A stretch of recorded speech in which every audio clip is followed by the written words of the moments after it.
Good morning. Hey, everybody. Well, so we're waiting on Facebook to catch up with us, right? How's it going, everyone? Tell me how it is going. It's nice to see you all. Hey, what's going on? Nice to see you. We made it through the night, right? That's the most important thing. Yeah, that is right. That's what's important. We made it. Say we made it. You know that song that Marvin Sapp sings that says, I made it? We made it through the night. We made it. We made it. We made it. We made it. And we made it. And thank God and amen. We have a lot to talk about this morning. We're continuing our discussions on relationships. And I think maybe we are, at some point, I start wondering if we're missing the point in relationships. We've had so many issues, and we're, because of social media and the proliferation of media today, we're seeing people's lives lived out in real time.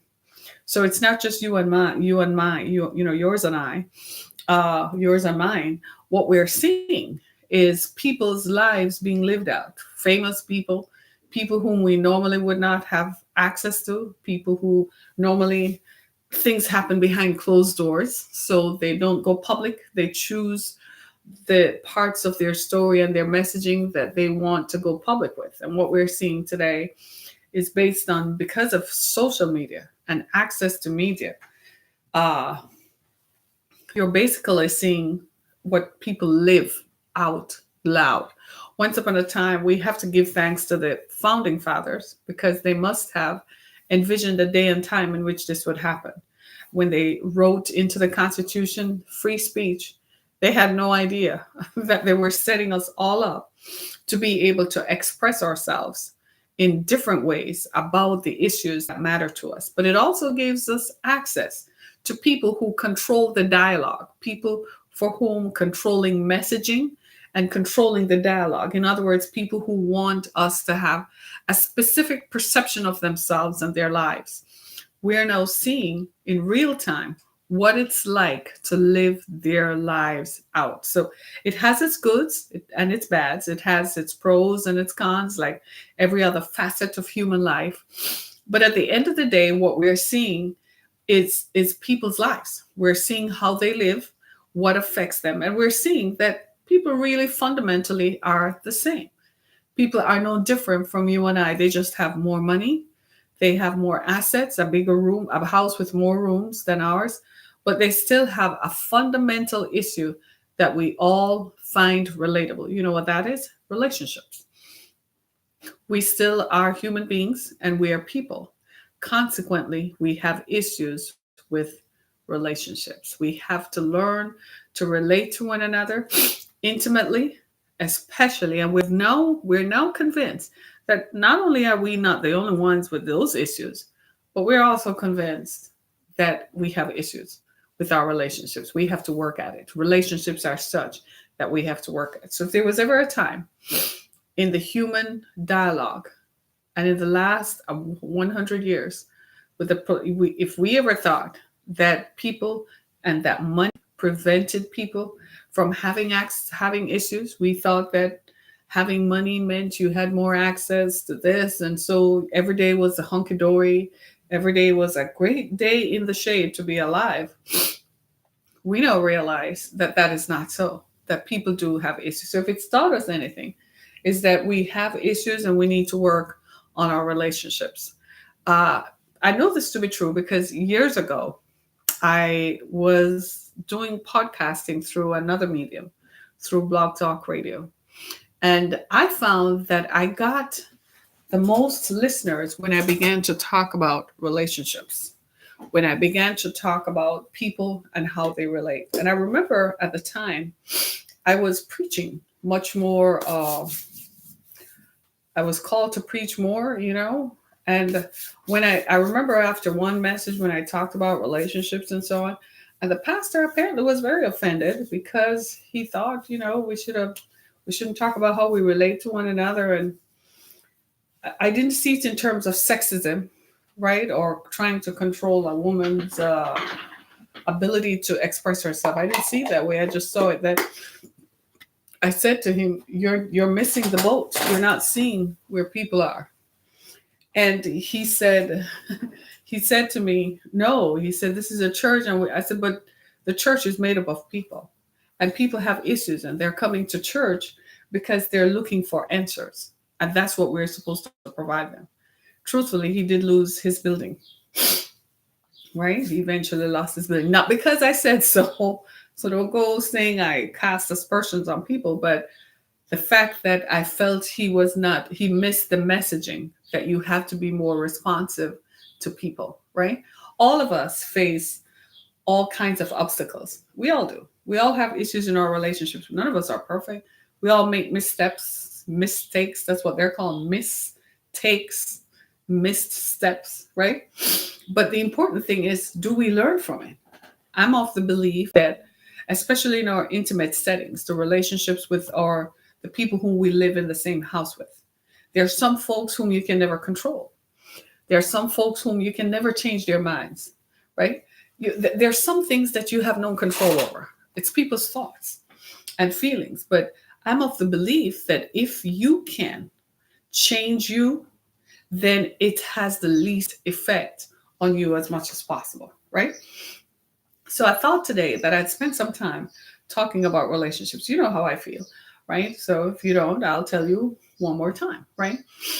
I'm also of the belief that sometimes people cloak what they say, what they want to say about you, and they cloak it, well, I love you with the love of the Lord.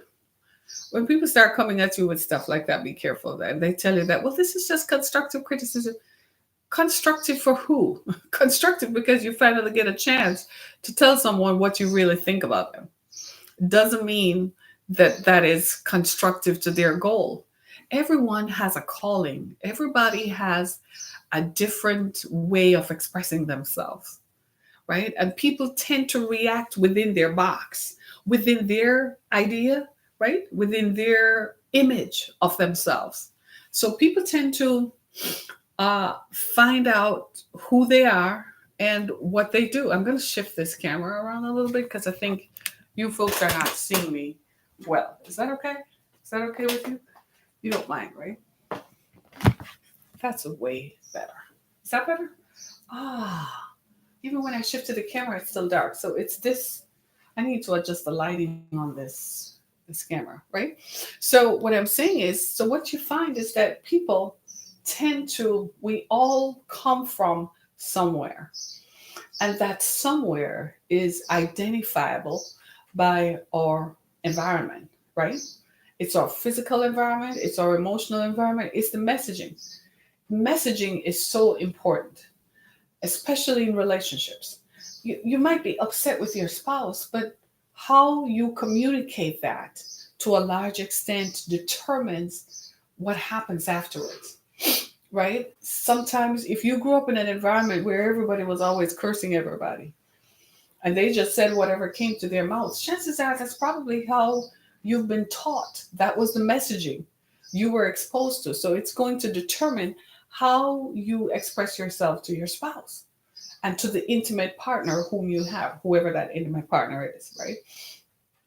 But you can't control that. Scientists are now saying that we can't. You remember once upon a time we used to say you can't control your biology. You were the same different. Thank you so much. Right, and they use that same messaging to say that to form the basis that this is why we are the way we are. Right, but what they have found is that whilst we can't rewire our biology, so you can't change your ethnicity or your origin. You can't change who made you up. The group of people who got together and made you up, you can't change that. But what we can change, they found we can rewire our thoughts. And that's important. So there are a set of reasonings that contribute to how we play out in relationships. There are a set of thoughts and so on. And it's largely based on what happened to us in childhood. We refer to it as adverse childhood experiences. right? So the adverse childhood experiences contribute to how relationships play out. Remember, I talked earlier about if everybody was just going crazy in the house, chances are that's what you're going to do, right? That's how you're going to react when the rubber hits the road in your relationship. But whilst that might have been the messaging that was communicated to us as children, guess what? You can rewire how you think about it. This is why it's so important when you start encountering difficulties in your relationship, you go seek help. You go talk to someone. So many of us don't do that. And so we never get the help we need. So we think it's the partner we're with, and we choose another partner, and the same thing happens, something similar, and we choose another partner because we still haven't gotten the memo that may just maybe it might be something in the way we're wired. So I live in Detroit, right? And lately there have been a series of violent attacks on women. And it seems as if the women, it seems like most of it is being caused by one person. So they don't want us to say serial killer, but that's what it is, right? And it seems as if the women had a relationship with the attacker, whatever that relationship was defined as. We're not going to speculate on what it is, though it is trying to suggest so, but because we're still trying to figure out what was the relationship these women had with their attackers. And it's interesting because fundamentally, the government is also interested in the spikes in violence across the country. So the government is trying, the way they're looking at it and the way social scientists are looking at it is to examine the relationship that exists with the victim and the perpetrator, the offender, the person who commits the wrong. So for me, with all that kind of background, with my personal exposure to violence and what I have now learned from working in the field with women and our relationships with men, I'm beginning to start to wonder all this violence that ends in a woman's death, it culminates in her death. And she had a prior relationship with the person who did it. Now, that prior relationship doesn't have to be years. That prior relationship could have just been you met him last night, or he was someone you just left the bar with, or someone who was at the bar where you were, and you didn't respond to his advances, so he catches up with you at the gas station, or he catches up with you at the convenience store. We're not paying as much attention as we should to these intersections. These are intersections that are largely defining our culture. In 20 years, when we look back at these, we're going to ask ourselves the question, we did not spend enough time looking at this. Why? Because when you look at it, as much advances as we have made, it seems like you take 20 steps forward and one giant leap backwards. It comes back to relationships. How are we relating to one another in intimate settings? What defines that? What is it? What aspects of our lives impose upon us a certain set of behaviors when we come in contact with one another intimately, especially in intimate situations, in intimate settings, right? What it is. Why is violence such a major factor? Why does violence have to come in? Why is it that a man feels that to get what he wants out of a woman, he does? So I'm getting ready to talk about this morning. And what do you think is the first thing that pops up on my Facebook feed? That a lawmaker in Mississippi punched his wife in the face because he thought she wasn't getting ready quick enough to have sex with him. He told her he wanted sex. She was supposed to take her clothes off. She wasn't doing it fast enough. He punched her in the face. Do you see where I'm coming from? Why was that a violent reaction? Why did he respond so violently? Why couldn't it have been, baby, hurry up. It's hot. It's ready. I took the Viagra and, we only have 4 minutes to work this thing. Why wasn't it something why did he feel the need to punch her in the face? This same man is a lawmaker who goes and argues in the legislature. Is he likely to punch people who disagree with them. You see where I'm coming from? That's the difference. Why do we react so violently to people with whom we're intimate? I don't know if there's an answer to it, because when I think about it, there was Jack the Ripper 100 years ago in England, and there was another case. There was one guy here in America, in New York, I think it was. This is before Charles Manson, right?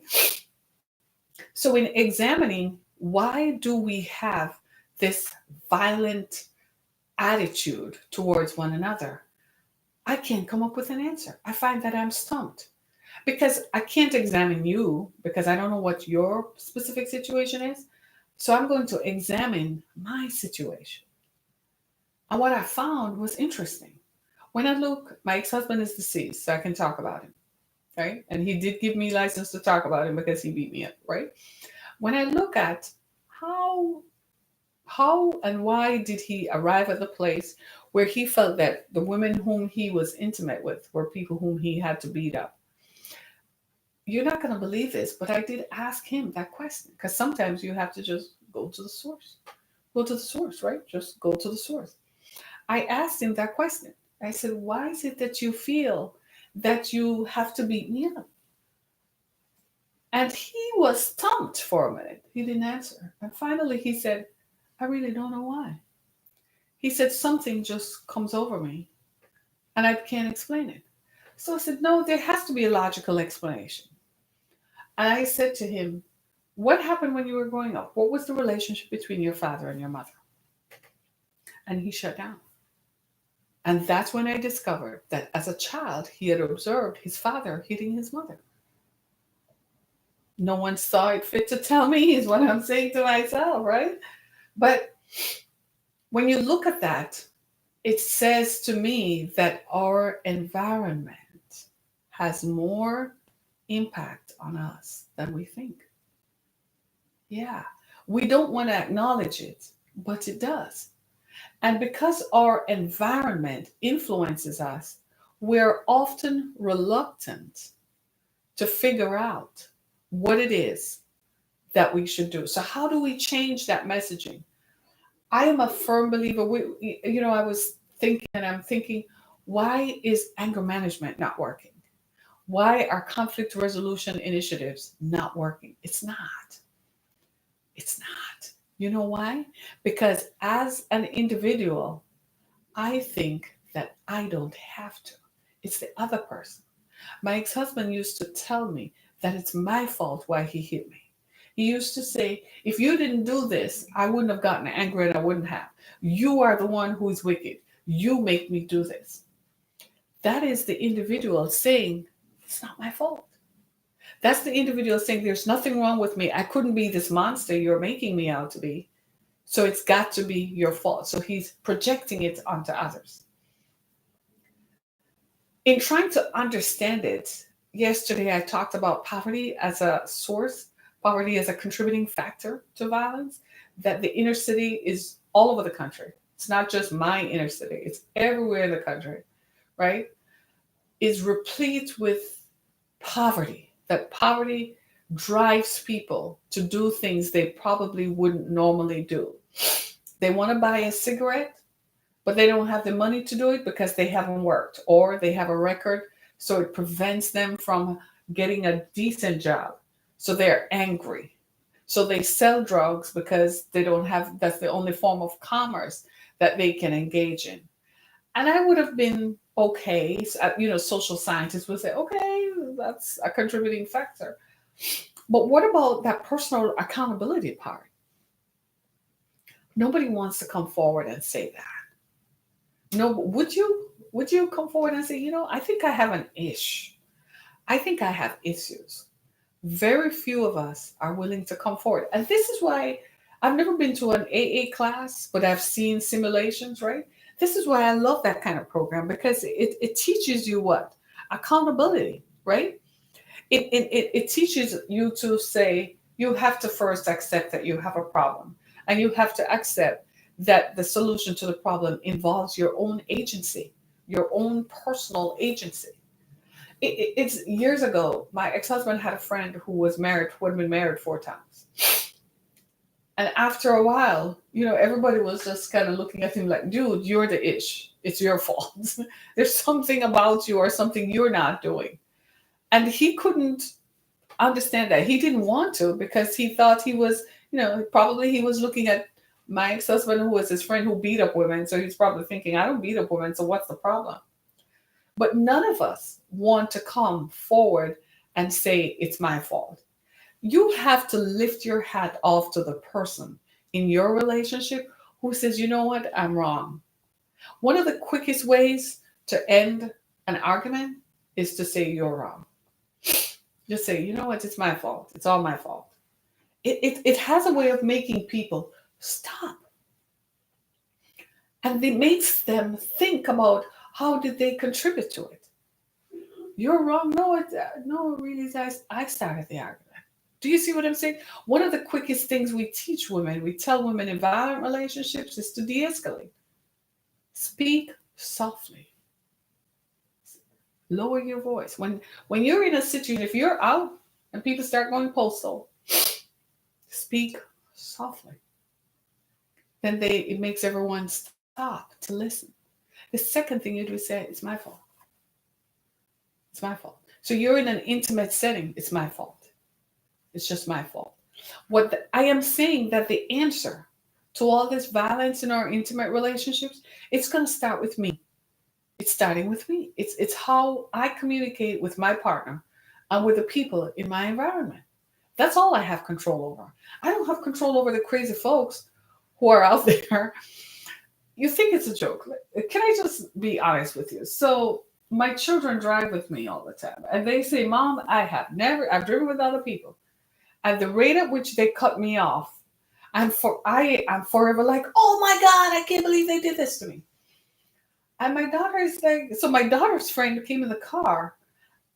This was about a year ago. She said, this doesn't happen when I drive with my mom or when I drive with my dad. You do get cut off a lot. It is true. You do get cut off a lot. And I'm like, I don't know what I do because I'm one of those careful drivers. So, I don't drive slowly, neither do I drive speedily. I drive normally, right? And I'm also not one of those obnoxious people who block people. I don't do stuff like that. So it's far, because you drive normally, you're kind of like, why do people? So I said, maybe my oldest daughter said, I think I know why. She said, it's because you look non-threatening. You look normal. So people think if they get in front of you, you're not likely to respond and react violently. And I'm like, really? They don't know I can use this truck and use this as a whip. Anyway, right? But think about that. So this morning, on my way to dropping my daughter off at school, a guy pulls up beside me. Now, he really doesn't have a lane to be in. So let's be clear. He's not in a lane. He kind of just pulled up on the side. You know what he did? He pulled up and he turned and looked in my car. And he looked at me. And then all of a sudden, then he jumps right in front of me. And my daughter was like, oh, poor Lisa. She was like, oh my God, I get it, Mom. They look at you first, see that you're non-threatening, and then they jump in front of you. And I'm like,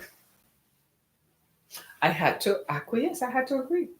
And I said, what is it about my demeanor? She said, it's because you don't look violent. So I said to myself, so at the back of my mind, I'm thinking, should I tell my ex-husband beat me up because he found me non-threatening? He found me non-violent? In other words, what I'm saying is, in some of these violent relationships that we're seeing played out, because that's what they are, right? When a man beats up his woman or someone whom he has had some intimate contact with, that's what it is, right? What we're seeing then is it his perception that the person is weak? So therefore, if the person is weak, then he can do whatever he wants? Is that what it is? Or is his perception that the person is weak physically? They will never respond violently to the extent where he might feel he's threatened. Do you see what I'm saying? So we have to look at that correlation because we have an issue. We have an issue with violence in our intimate partner setting. It is one thing to talk about Black Lives Matter. It's one thing to talk about police and Black men within that context. It's one thing to talk about police and white men within that context. It's one thing to talk about that. That's a whole different dynamic. But we've got to accept that we have a problem with intimate partner violence. You want to be shocked? Years ago, when this whole anti-violence against women's movement started, I was actually living in Florida. And my ex-husband hated every woman whom he thought was successful, right? He hated, I kid you not, he used to call them the B word and the W word, I kid you not. But something emerged from that when I watched him respond. I used to wonder what pushed this guy. But I had to look at environment. So I'm like, well, if you look at his environment, what do? Do you push him? You know what he used to watch a lot? Westerns. What are Westerns all about? Power and control. A man can get power over someone else. He pulls out a gun and starts shooting and kill, and obtains the power. But in films made, this is where Hollywood is silent.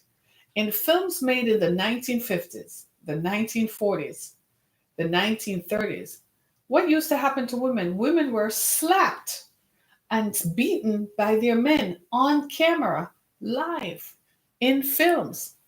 You know which actors were some of the most iconic actors of Hollywood engaged in that behavior? They were replicating popular culture. John Wayne, for instance. My ex-husband loved his movies because his movies typified intimate partner violence. He loved it. He thought that was how a man should be. He used to say the Duke is the man. That's the man, because the Duke was always beating up the women he was intimate with. So in other words, what I'm saying is, what is the environment around that's causing men, or a man on the east side of Detroit, or maybe it's the south side in Chicago, to look at women he's had, even if the intimacy was short-lived, even if the intimacy was a few minutes, a few hours, a few days, weeks, months, or years, what is it that is driving him to retaliate upon that woman? Is it his perception that she's weak, that she's someone he can overcome? Or is it something within him that is dictating how he responds? We've got to start examining these, because we're at a crucial crossroads. We are teaching the next generation how to be. Now, the opposite of that is to be so sublime, like you're literally just not going to react to anything. That's not the answer either. I guess as a culture, we had to go through those violent interactions in the 40s and the 50s and the 30s to arrive at a balance where we're in a relationship and we recognize that we each are equal in that relationship. I think when we talk about women's equality, men become threatened because they feel that if we become equal, then that diminishes their role and diminishes their power base and their balance of power. That's not what we're saying. We're saying that in order for us not to be beaten up, not to be stomped on, not to be shot, not to be raped, not to be sexually assaulted, not to be killed, there has to be an equality that exists in a man's mind, that when he sees a woman, he sees her what? As another human being. Not as a human being that he can take advantage of, but as another human being. You see where I'm coming from? That is the juncture that I feel we need to get to. Now, I know many of you you're talking to your kids about violence, right? You're talking to your kids about how they should be in relationships. You may not say violence, but you're telling them what is acceptable in their own relationships. Well, who are you going to marry? You talk to your children about what a likely spouse or partner would be like for them. What you are doing is you are imparting and sharing your own philosophies and your own thoughts about what is acceptable and what is not.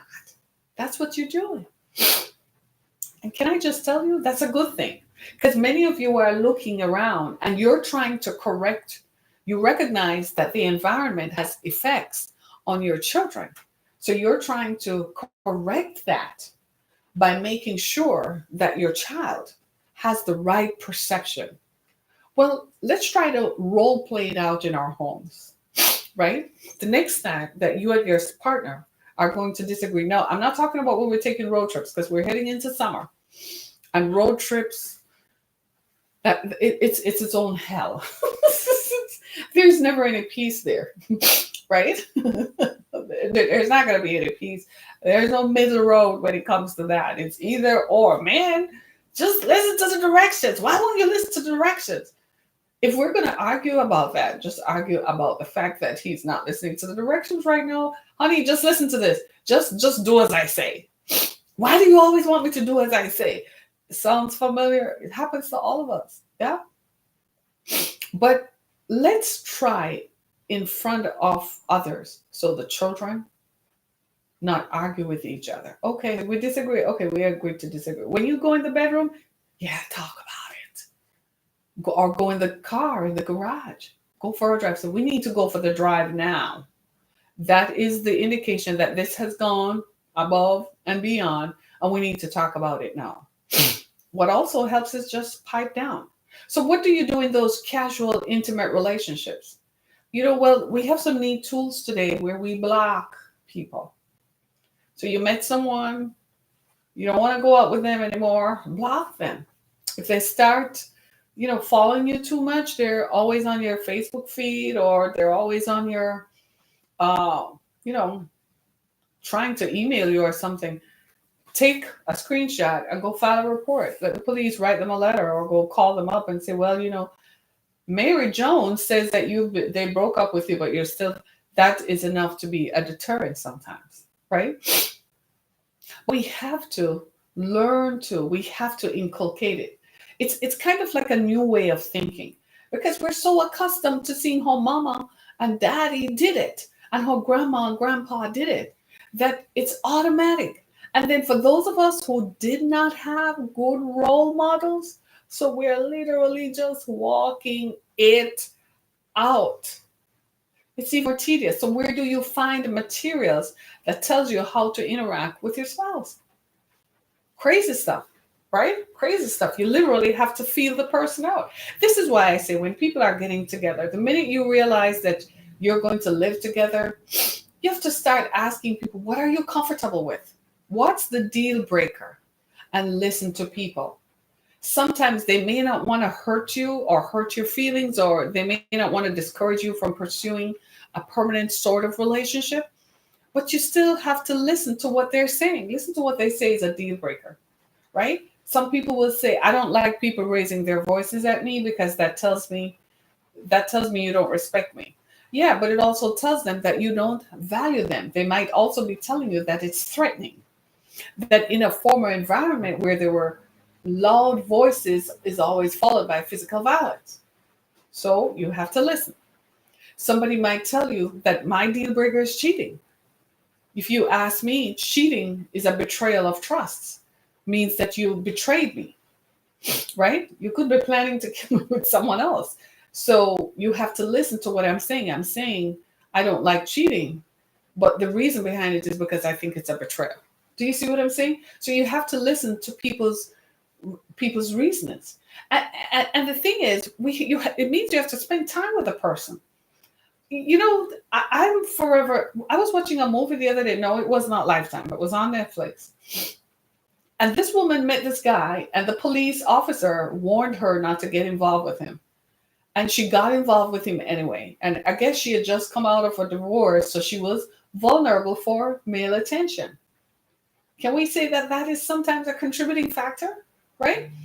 And because she was vulnerable for male attention, the first guy who showed up, the police knows he has a history, but she doesn't know. So the police is trying to tell her, but she's not going to listen to the police. I was watching this and I'm like, they went out on a date and I'm like, okay, so people meet. The first thing they want to do, they want to get to know you, so they take you out on the date. But it's the first date and he wants to kiss you. You don't think that in today's world you've seen enough to know that that is an issue? That's getting too intimate too quick. That's a red flag, isn't it? That's a red flag. That's a big red flag. And even though she was saying, no, no, he still pushed and overcame her wishes. That's a big red flag, right? We have to be guarded against that kind of stuff, right? And this is part of what we have to teach. We were talking about campus sexual assault. Everybody been to college, right? Honestly, colleges are not really telling us how prevalent that problem is.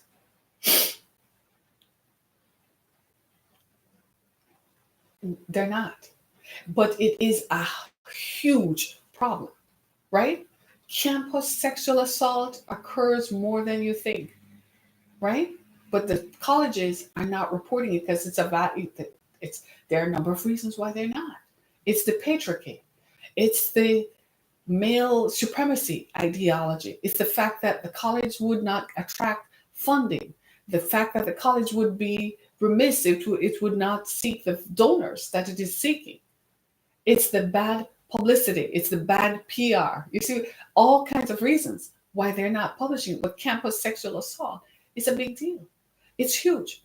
Recently, I was at an event and someone came up to me and explained to me that the reason I hadn't seen them so actively involved is because their daughter had been sexually assaulted. No, this is a politician.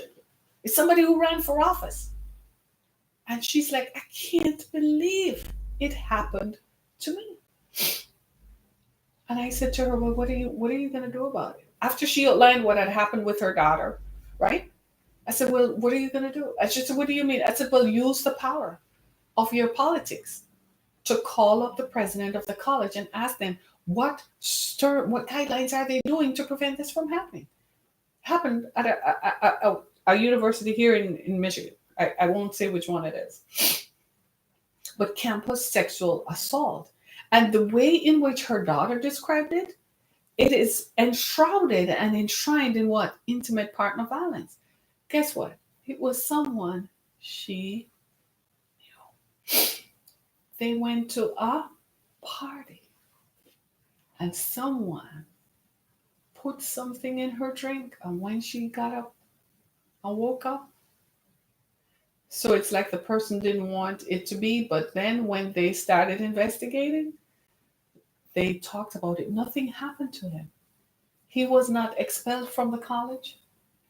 It came down to her word against his word. Can you believe it? That's what devastated this girl. Drove her to try to kill herself. She ended up in the emergency room. I kid you not. And this is coming from somebody who is part of the political machinery. Don't try imagining who it is, right? It's just telling you what? That violence is prevalent in every setting and has nothing to do with your economics. So then, is poverty really a contributing factor to violence? I am questioning myself. Who is this? Marcellus Wall. Good morning. Men are so busy trying to rush a woman into bed. I like rushing into a woman's mind, finding out who she really is, trying to find out what she needs, as opposed to trying to give her what I think she needs. There you go. Intimacy is so much more than a physical act. It's emotional, spiritual, and a blessing. Absolutely. That scenario I talked about, you are perfectly right. Trying to give her what he thinks she needs. You ever listen to these folks who rape women? Sometimes what they say, I am giving it to her. She wants it. Who told you that? In the movie I talked about that I watched just last night on Netflix, it's called Secret Cove or something, right? It's the setting. What happens is the man who tried to get close to the woman, he was giving her what he thought she needed, her own concerns for her personhood. He didn't care about that. And so many times that's what we see erupting in these violent situations. Now, my commenter is a police officer, right? So he's talking from his personal experience. He's not going to get involved in what happens when the police investigate cases of rape. but he can't talk about it. But I can, because when women get raped, some of them tell me about what happens, right? We have issues. So many. We need to teach. This is why I'm asking you kindly, talk to your sons and your daughters. Tell your son how to approach a woman and how to talk to her. Yeah, he's going to get what he wants out of her, and he can get exactly what he wants, but he doesn't have to be violent about it. He doesn't have to slap her. He doesn't have to call. I don't care what the rappers say. They're acting out something that they're being paid hundreds of thousands of dollars to do. Tell your son, honey, we live here. This is our reality. Our reality is this. This is how you talk to your woman. For years, some of us women used to say that we don't, we would rather get into someone's mind trying to find out who the person is. Because a woman who is raped, she doesn't wear a big R on her chest. But that sexual assault, that rape, defines her. That violation defines her. So how she progresses and marries and interacts in intimate relationships is going to be a huge thing. So you meet her and you start thinking something is wrong with her, because that's the first thing men like to say. She's crazy. That woman is crazy. No, I'm not talking about people who are off the rails. I'm just talking about an ordinary person who is trying to live their life out, who's trying to get it together and keep it together. Right? What do you do? And I'm asking you guys and girls, guys and gals, all of us to examine what we do. I found that, I want something, but what I want is not what he wants. And I have to, as much as I want something, I have to work within how he is. I couldn't superimpose what I want on him because he's an individual. He's going to do it his way. He's going to do it. There's nothing I could do. So I can throw a fit, stomp my feet. Matter of fact, he said, I know exactly what you're going to do because you're so used to getting your own way. I know what you're going to do. And I'm standing there like, you suck. And he's like, no, I don't. Right? But we have to learn to get to know the person we're with and respect them as an individual. Men like to say, I want to be respected. But a woman likes respect too. Respect for us is consideration of our feelings. Consider that. Equally, respect for him translates into respecting him as a man. Well, what is a man, honey? How do you feel about this? Talk to me. We don't talk in relationships. We rush through stuff, especially in today's frenetic, frantic world. I mean, just driving on the freeway to get home is enough to make everybody wired. I'm beginning to think most arguments happen when you get home from work, don't you? Yeah. You ever think that maybe the drive or the commute is what contributed to it? So you put in a book, listen to a book, an audible book, play some music that you haven't heard in a while, talk on the phone to your spouse on your way home. That can help because that can pipe it down a little bit, right? Because when we get off, like I told you, the guy jumped in front of me this morning. And we just passed a cop, just pulled someone over down there. And I'm like, where's the police when you need him? But he looked at me, and his perception of me was that I'm not going to pull out a strap on, right? Because I look non-threatening. So he can what? He can impose what he wants over me. He's just being, to you, you know what you guys are saying? You're just saying he's just being a man. Exactly.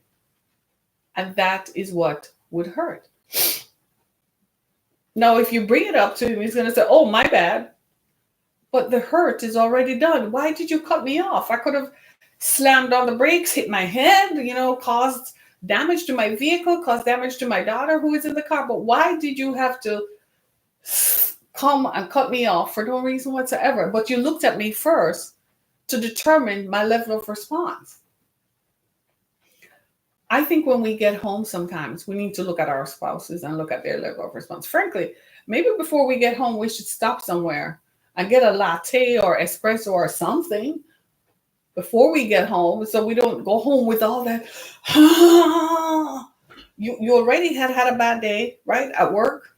Work is its own demon, right? Somebody yelling at you, somebody putting you on a deadline. Then you get in your car and you have to deal with all these heebie-jeebies out there who are violent themselves, who use their vehicles. It amazes me how people use their motor vehicles as some form, like they want to commit vehicular homicide on me. That's how I look at it. They want to commit vehicular homicide on me. They use their vehicles as weapons of mass destruction. And then you get off and you get home and you're like, ah! So when you pull up in the garage, maybe breathe, but then you don't get a chance to breathe because the door opened.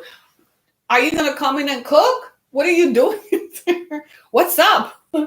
You've been sitting in there for a while now, right? Maybe stop, go to the grocery store, look at the produce, look at the lobster swimming in the tank and say, you're going to be dinner right now, right? Buy some fish. Yeah. And plan it out. I kid you not. The violence in our relationships is at such unprecedented levels. It's given me pause to think. What is it that in all the violence prevention programs, in all that we have exposed people to, what are we not doing? What still are we not doing to make sure that folks understand that there is a way in which we can communicate with one another and still have successful relationships? We need to take the extra steps. Frankly, it's up on all of us.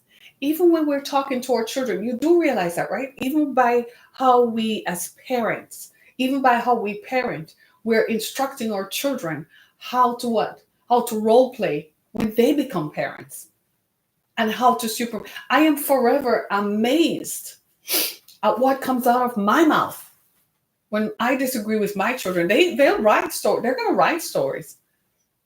And then I'm like, hold on. I'm sorry. That didn't come out the right way. That's not what I meant to say. Did I say that? I'm sorry. That's not what and then I'm hugging. And I'm like, oh my God, I can't let that happen. I don't want you to feel that way. You're my love. You're my baby. You're my everything. And then you realize how much your words have impact. You see what I'm saying? And I just hurt the person I love the most, my two individuals, right? And you're like, how could I?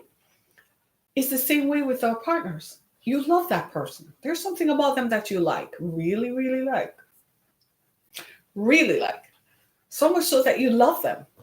And the love is separated from the like, right?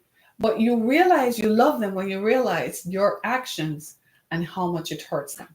You know, one of the things we tell women who are in violent relationships, some of your friends will say, well, it's time for you to find another man. And so we tell women, do not cheat on a man who is violent. Don't do it. Because statistically, he will kill her. Don't cheat. Don't cheat. It's one of the things we do. And people, we're so casual. We've become so casual in our relationships. We just go in and out, like in and out, like just go in and out like it's nothing. Folks, don't cheat. Trust me. You see what I'm saying? Don't cheat. Because you can't predict how someone will react. You think that people are not, they will react. And disproportionately, because men perhaps are more bold, they're the ones who they kill people. But that doesn't mean that women don't react too. They slash tires. They smash windscreens. They throw egg on people's cars. That's a form of violence. Yeah. What do? I just block people. And then I go pray. Yeah, I just block people. I will text them and tell them if I don't talk to me. And then I block. And then I'm like, I'm done. I'm blocked. I block them. Why? Because I'm not going to subject myself to violence. Years ago, I was married to a violent man. And You know he's violent because even when we went out to eat, he would pick a fight with a server, especially if it's a male server. Oh God, I used to pray it would be a female server. If it's a male server, I'm done. No matter what I say, he's going to accuse me of flirting.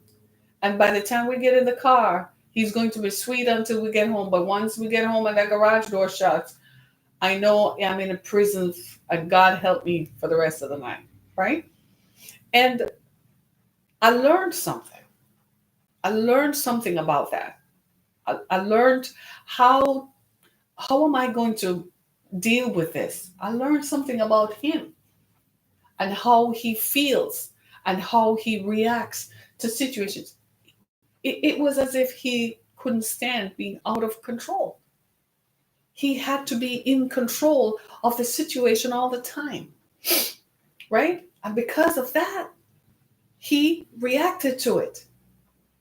Sometimes our partners are reacting to things where they feel out of control, especially when they feel compacted by life and they're impacted by what's happening at work and what's happening in the home, and they start to feel like they're out of control. So this is an effort to maintain control. Some men view intimacy as control. Let me hear what my friend here is saying.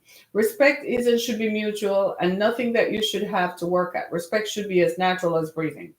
If a relationship gets to the point where you don't or can't respect each other, then it's time to move on. Uh-huh. Ain't that the truth? That is the truth. Look at me touching the screen like I'm touching the screen, right? Oops, right? It's the truth. Respect is mutual, right? It is the truth. When people say, when a man says you don't respect me, pay attention. You need to ask, what is your definition of respect? And he's going to yell at first, but then he's going to think about it. What do you mean by respect? In what ways do I disrespect you?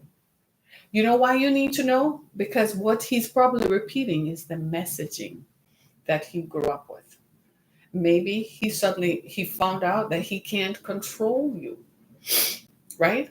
So to him, you not doing what he wants is a form of disrespect.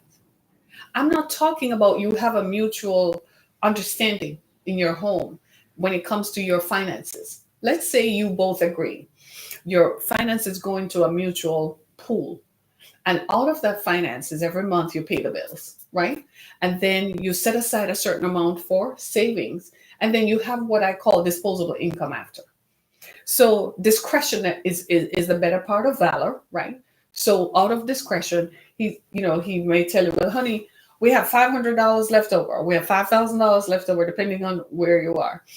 Out of that 5,000, you can spend $100.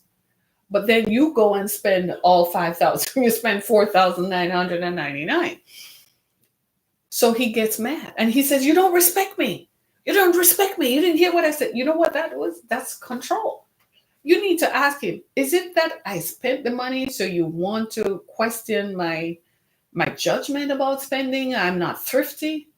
Or is it that you feel that you have no control? Which is it? You need to know. Ask your partner, but don't ask him while you're arguing. You wait. Let him tell you what it is that he's afraid of. Is he afraid that if you use the money, then when there comes a real emergency, there won't be any money? Or is he afraid of the fact that you didn't hear him, so he feels like you don't respect him because you didn't do exactly what he said? Do you see where I'm coming from? Listen to each other.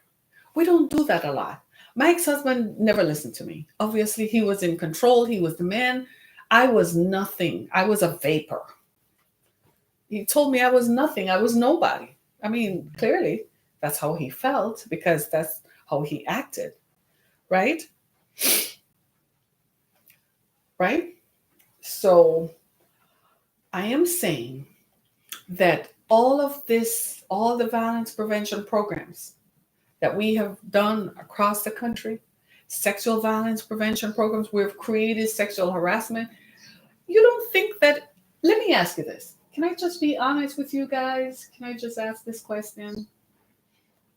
If your partner or your child, your adult child comes home and tells you that their boss sexually is harassing them at work, how do you play that out? How do you deal with that? Do you think that's a form of violence? You know why it is? That's that person using their power over your person, right? It's also that person superimposing his will upon that person. Yeah.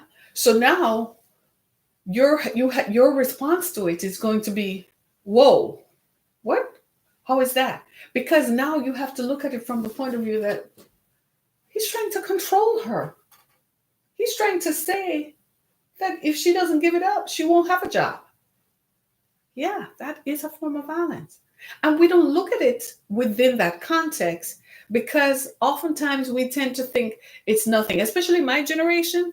We tend to, I can't begin to, if I were to write a book about how many times that happened to me, I can't begin to tell you how many times that male bosses made me feel that if I didn't give it up, I couldn't keep my job. Most of the times they walked away with their heads still on their bodies all the time because I just wasn't going there with that.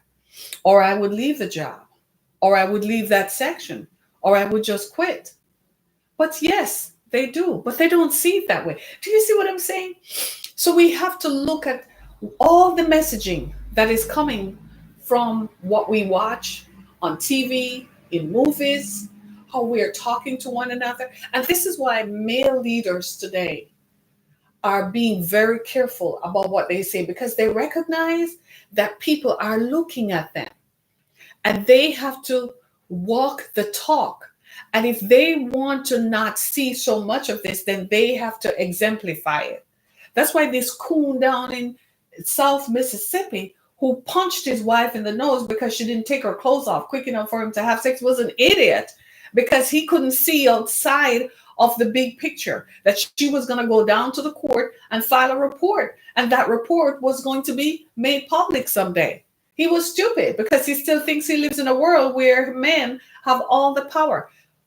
The reason we are striving for equality is to protect ourselves, is to give ourselves some autonomy that we feel safe. As a woman, when I walk into a mechanic shop and they're all men, all of a sudden I feel like I'm naked.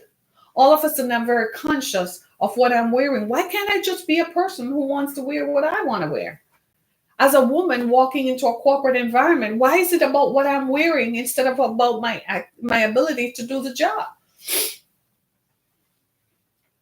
That's our thing. When I'm going somewhere, I have to think about, well, where am I going today? Who's going to be in the environment?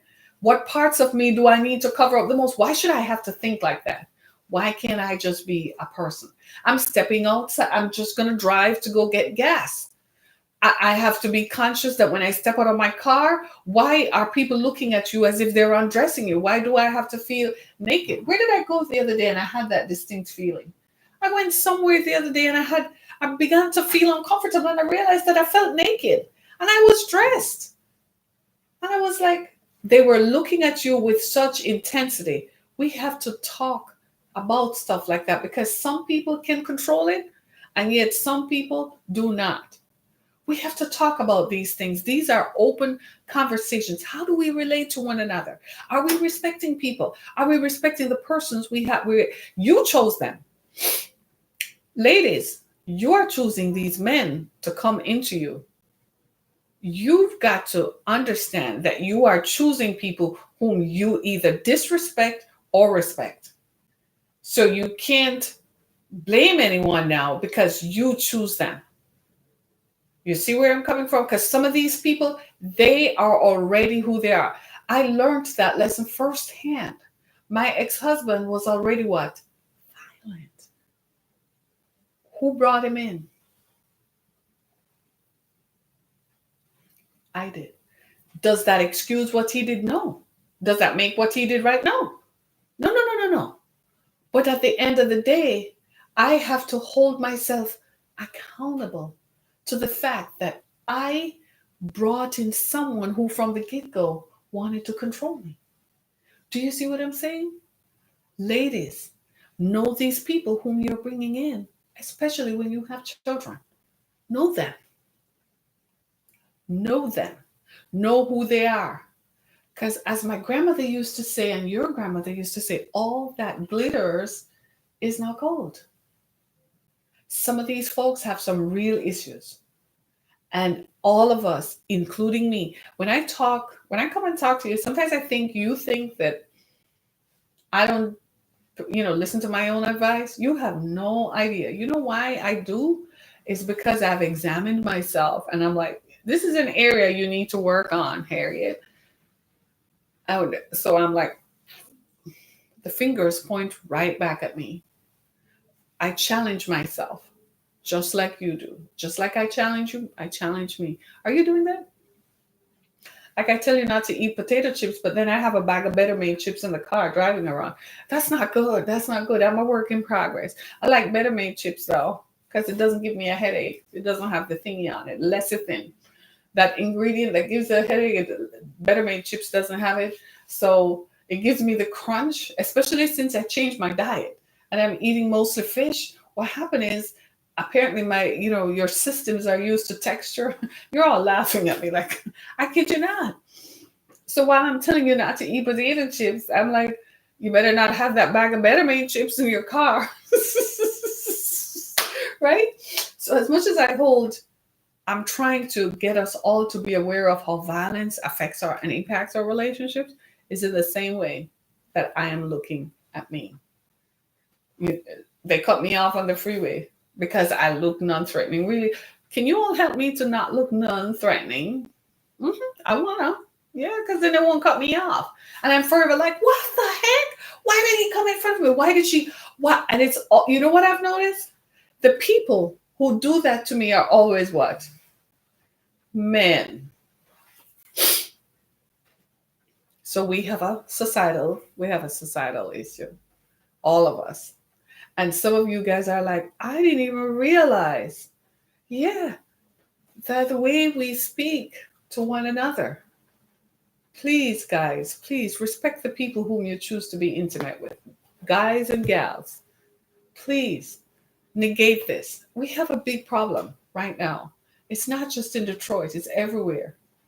For whatever reason, men are killing off the women they have had some form of intimacy with. Whether that intimacy was 2 minutes, 20 minutes, 2 hours, or 20 days, or 20 months, 20 weeks, they're doing it. And it is culminating in violence. The ultimate form of violence is taking off the life. There's so many women who are not reporting how they're beaten up by their boyfriends and husbands. Something bad happens to him at work. He goes home and he slaps his girlfriend or his wife around. It happens more frequently than you would believe. It has I am a living witness. Violence has no socioeconomics attached to it. It is the person. And we need to pay attention, right? Wow. So we do this every day. We're going to breathe. This was a heavy subject designed to make us be conscious of what we're saying. So go to my website, harrietkemmick.com, and the exodusfoundation.com. Help us to do what we do. Thank you so much in advance for your support. But before you go, let's do this. Are we ready? We're going to breathe, right? We got to exhale and get it out. So we're going to exhale. So take in, and on the count of 3, I count down. When I get to 1, we are going to exhale. So 3, 2, 1. Release that negativity. Release the violence out of us. Release all the thoughts of power and control and trying to take power and control over the people around us. And I am free. Say I'm free. It's a Wow Wednesday, right? May not look like wow when you look up through the window, but tomorrow we live in hope. It's going to be 80 degrees. Let's see. Today it's supposed to be 70 degrees, but guess what? I'm wearing leggings and a jacket. So fancy that, huh? Right. Thank you so much, everybody. Thanks for joining me this morning. See you tomorrow. Have a great one. Be blessed, everybody.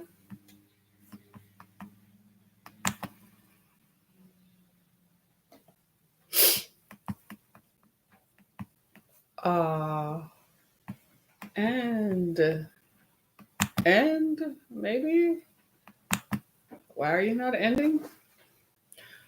I kid you not. Me and computers, right?